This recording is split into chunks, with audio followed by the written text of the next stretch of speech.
Hello,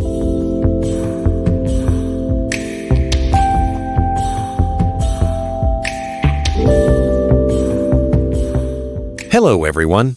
Welcome to our daily podcast talk show. This is Teacher Stephen and Julia.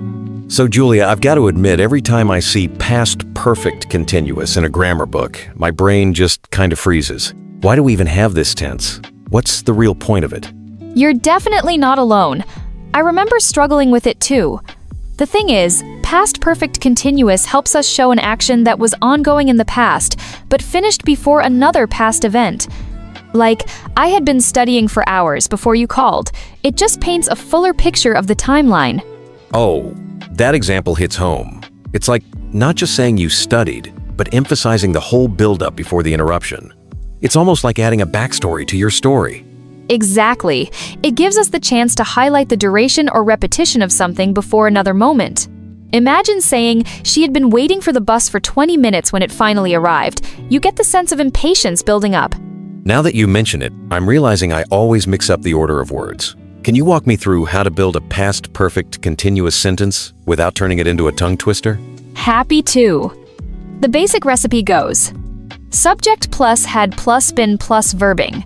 So, they had been playing or we had been eating. If you want to make it negative, just slip a not after had, like he had not been sleeping. That's less intimidating than I thought. And for questions, is it just flipping the had to the front? Like, had you been waiting long? You nailed it. It's that simple. Had they been working on the project? See? Once you know the pattern, it gets way easier to spot and use in real conversations. That actually reminds me sometimes. It feels like these complicated tenses never pop up outside of textbooks. Do people really use past perfect continuous when they're just chatting? Oh, you'd be surprised. People use it more often than you think, especially when they're telling stories or describing past routines. For example, he was tired because he had been running all morning. You hear that sort of thing all the time. Now that you mention it, I remember my friend once said, I had been living in Paris before I moved here.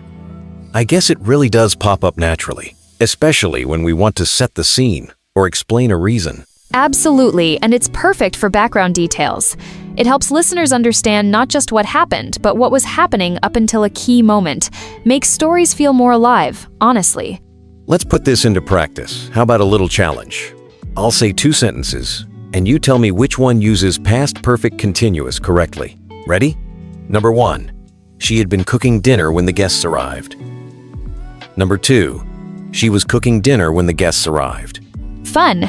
Both are possible, but the first one, she had been cooking dinner, uses past perfect continuous and shows the cooking started earlier and was still in progress or just finished when they arrived. The second is past continuous, focusing on what was happening right at that moment. Exactly.